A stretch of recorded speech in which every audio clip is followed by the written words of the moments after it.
We left off at David talking about how, the universe is like a living being, the cosmic web, the balance of light and darkness. Just to give a recap, kind of what he was talking about when we were live streaming last. So we will continue a little bit before where we left off.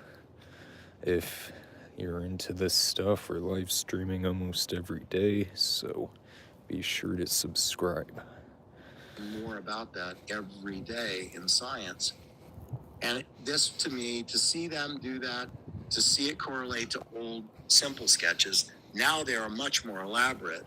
And then to see now science coming out with new discoveries, that, it substantiates what they're doing, what they were looking at.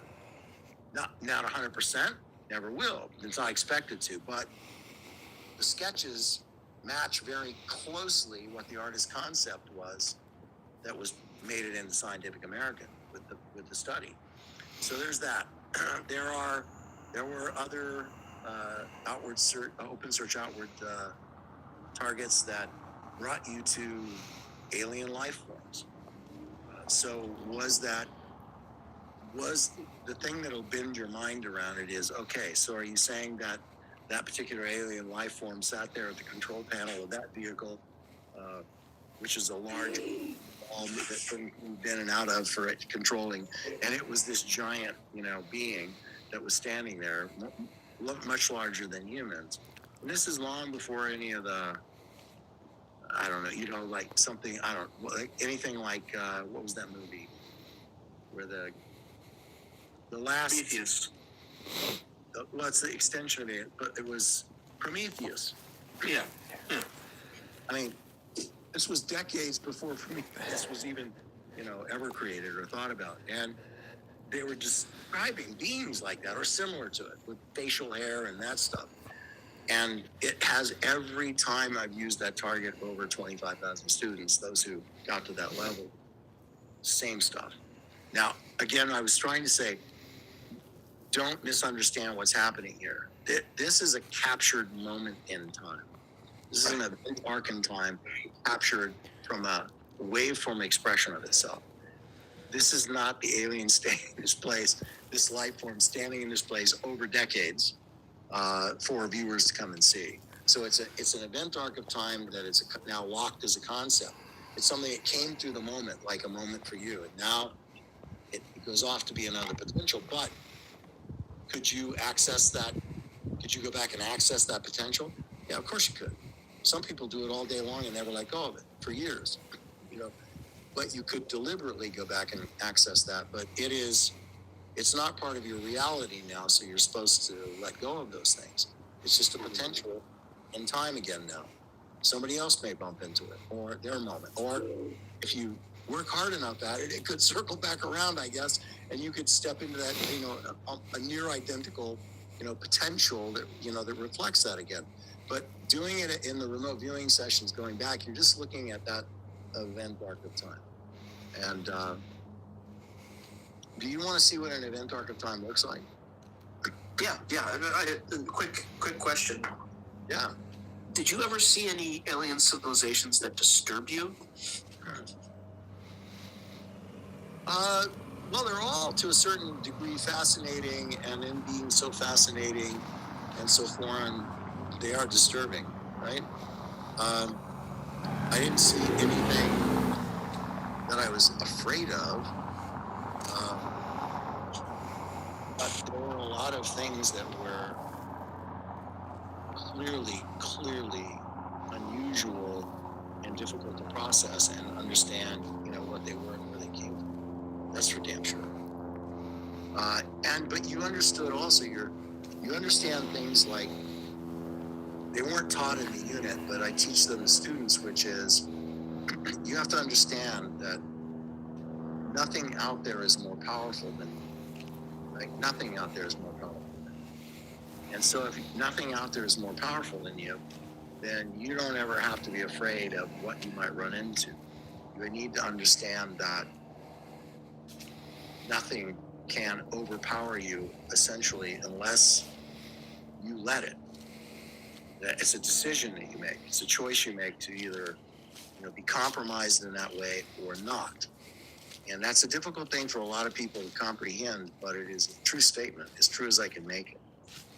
And to see civilizations, there may be, I know I in the original manuscript that went to St. Martin's, I know I described some very, very, on occasion, some really dark, really foreboding, malevolent kinds of places. It certainly is not all just curious and loving and open and waiting for intervention. I can assure you that. I also can tell you that when those kinds of things were stumbled upon, they usually, if they developed that kind of emotion in viewers, they were usually not ever done again, because it wasn't worth kicking that can down the road. And there were enough things that viewers were being asked to do that could could have an effect on them emotionally, that was not one of those things that needed to be done. So does that make sense in the process? Yeah. They weren't interested in really, if they found something or reports came back, viewer had a bad session. Sometimes even if the viewer had a bad session, it didn't correlate with other things. It goes back to, as I shared with you earlier, that every viewer can respond to things in a slightly different way.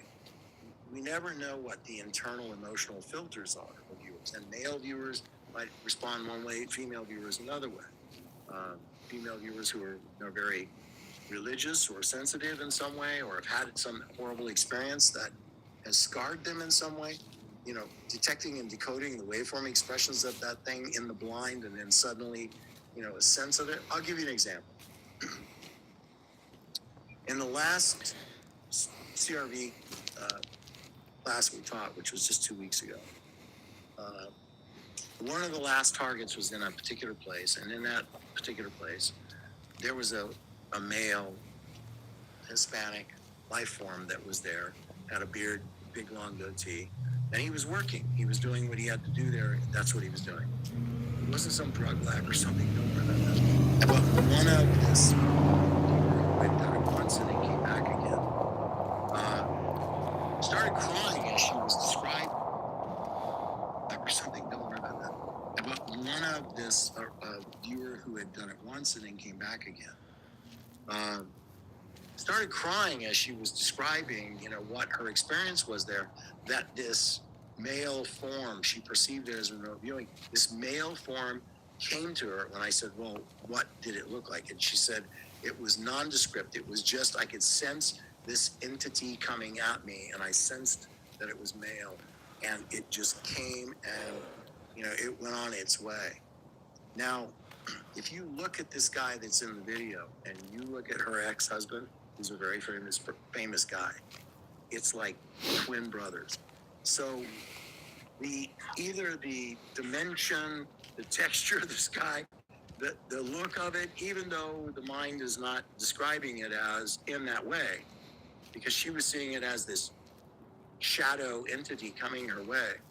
She went through a horrible divorce with this guy and other things. And so what happened in that example is that I guess the resonance, which could have been simply appearance or background, right, both being Hispanic, or the phraseology that he used, or his tone of voice, that those things were enough to cause what is called, it's called an an emotional impact. And so there's actually a method, there's a way in the structure that you declare the emotional impact and objectify what it was. And if it's significant enough, you put your pen down, and you write a time. That's called a symbolic gesture to terminate signal line contact. So what you're trying to say to your conscious mind is, stop showing me that. Don't roll back and repeat. I'm not interested. And then when you're ready, you feel clear enough, pick your pen up, resume in the time, and get back into the session. But that is called an emotional impact. And you have no idea perhaps why it's there until when you see the feedback. And then it's like, oh, You know, that's what she was doing. Oh, I got it now. I understand. So every viewer can perceive, you know, other people were happy to describe this guy in a hoodie, you know, with a hard hat on. But another person, it impacts in a way, and you never know. And there's no guarantee. You can't ever sanitize every target you might give people. So you have to always be understanding that sometimes what's in the target, viewers just shut down. There's some sort of a switch that goes down, like a blind or a filter that goes down that says, "Don't look at this. Don't perceive this." If you want to be good as a remote viewer, you have to learn to let that go. You have to listen to what I'm saying. Nothing out there is more powerful than you. Nothing out there is going to hurt you. But how do you know that? Because I know that. I know it based on my experience of being there. I know that the greatest weapon that kind of stuff has is confusion and fear. It's not, you know, physical domination over you. You're a remote viewer. You're detecting, decoding, and objectifying waveforms. I'm not saying that if you got sucked up or abducted by that life form that you could overpower it. That'd be a different situation, right? Right. But in terms of being a remote viewer, what you are doing is detecting and decoding waveform. You're not Physically in present. craft out there, 150 million light years away. That's not what you're doing. Remember, those waveform expressions of those things travel by every possible path. And it means that when omnipresence means omnipresence. So you're just right here now detecting and decoding and objectifying. Now you could call it, coincidence or imagination. If you chose to do that, it would be, if you understand where we come from and what we talked about today, that would just be mean you're part of the 2% that deal in absolutism of nothing and have that belief and are going to stick to that belief. But let me show you an event arc of time so you kind of understand what I'm talking about here.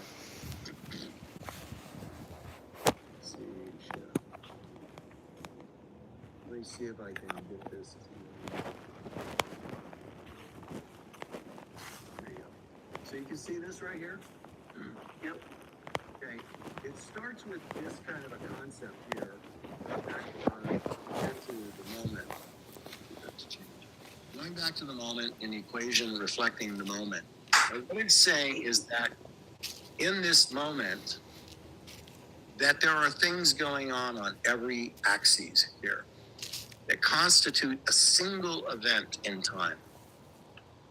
And so how that event arc of time comes out, it's like this.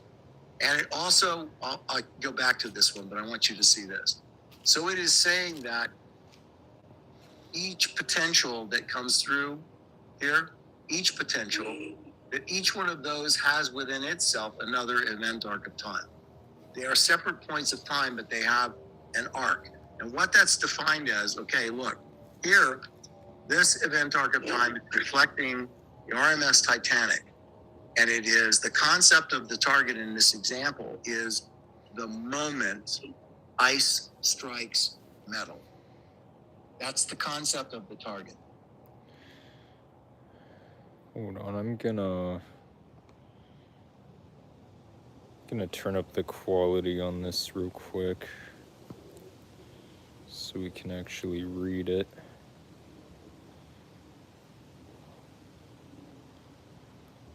At 11:40 p.m. on that night. But all of these things here each one of these arrows are taking one single axis right here, and it's saying, okay, along this axis, what brings it to this point, right? At the event arc of time, at the actual target concept, strike ice. What leads up to that and what follows after that become part of the event arc of time. And what you're looking at here is simply each one of these arrows in this very busy slide is one string of potentials. It's potentials, but decisions made in the moment by individuals. These individuals selected are only crew members. Okay?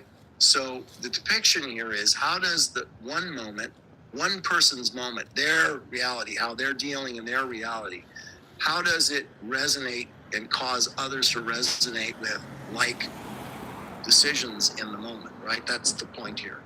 Is that this was not just something that happened 5 seconds before it hit the ice. This is something that an entire cascade of moments by individuals causing other individuals to resonate in the same, at the same frequency in the same moment. I mean, in their individual moments. It shows you how something like Captain Edward Smith down here at the bottom at 8 a.m. cancels a scheduled lifeboat drill, right? He cancels it. And at 8:01 a.m., a coal fire is still burning in bunkers 9 and 10 on the starboard side. And it started weeks before while loading coal for the maiden voyage. So it's had this slow burning fire on the starboard side, which was the side where the ice struck. And it's been burning in bunkers 9 and 10. There are photographs of discoloration before they left Southampton on the starboard side. So that becomes another, so that is something that Smith knew about and dismissed and told others not to worry about it.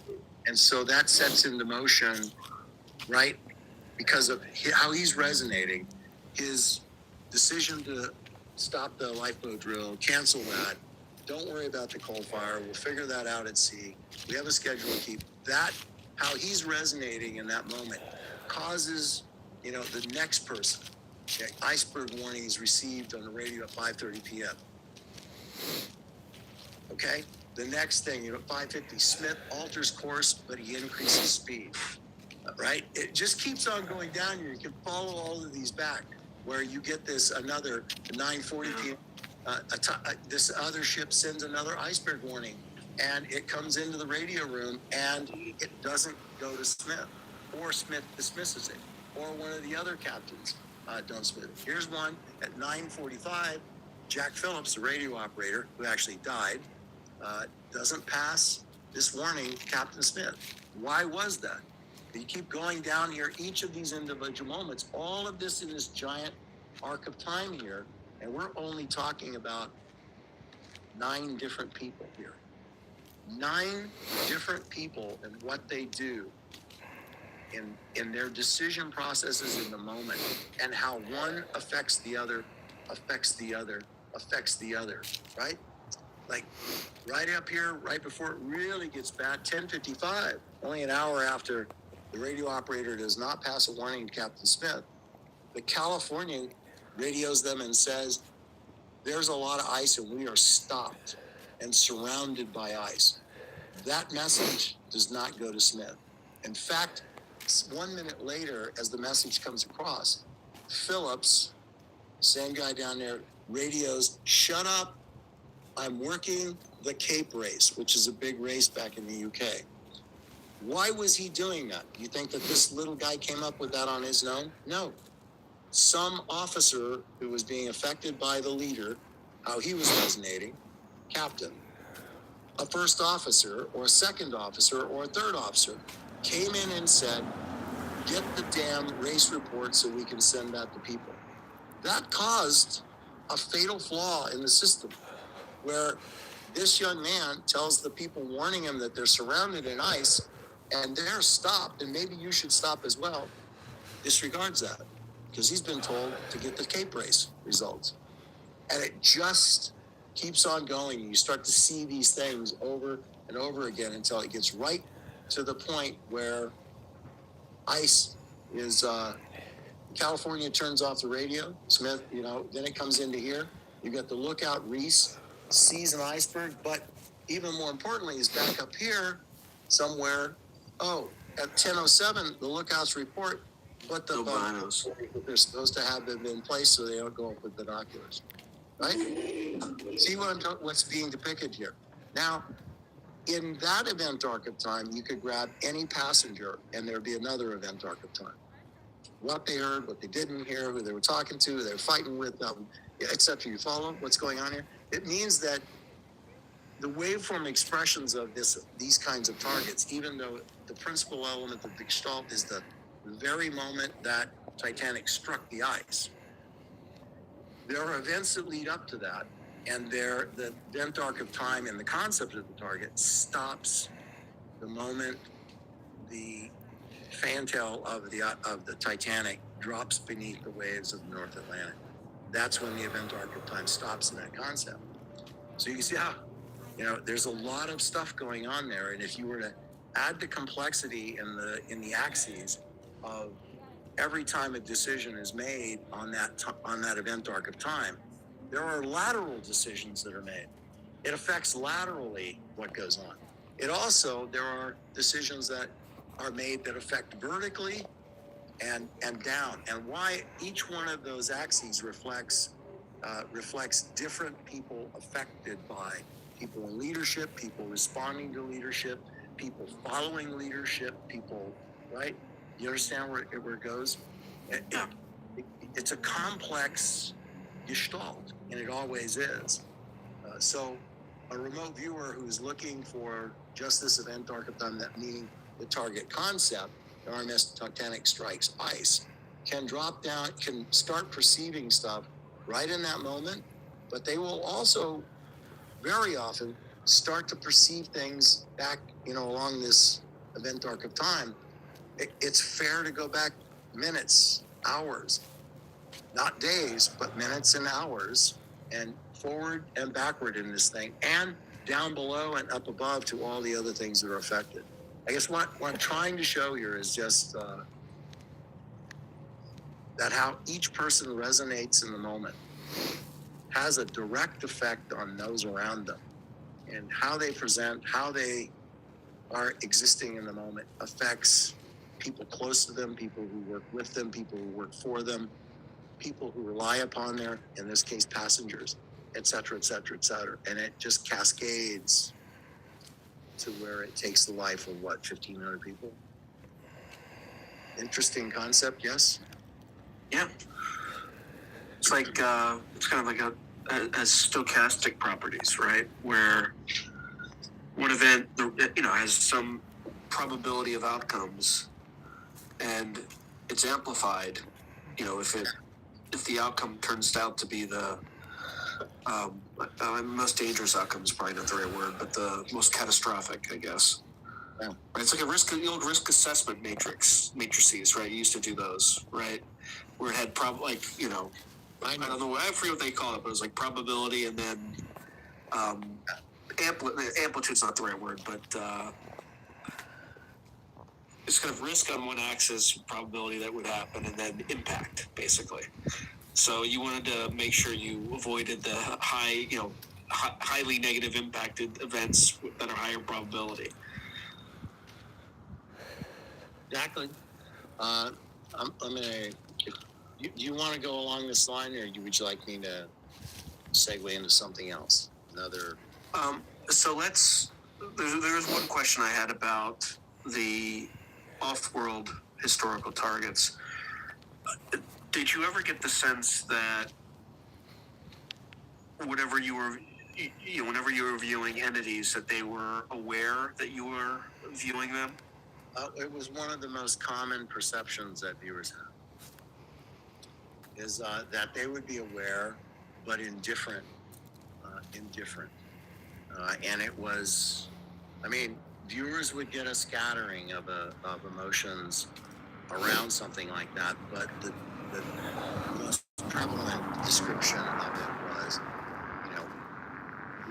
was it aware of your presence, and the response, they didn't go into the target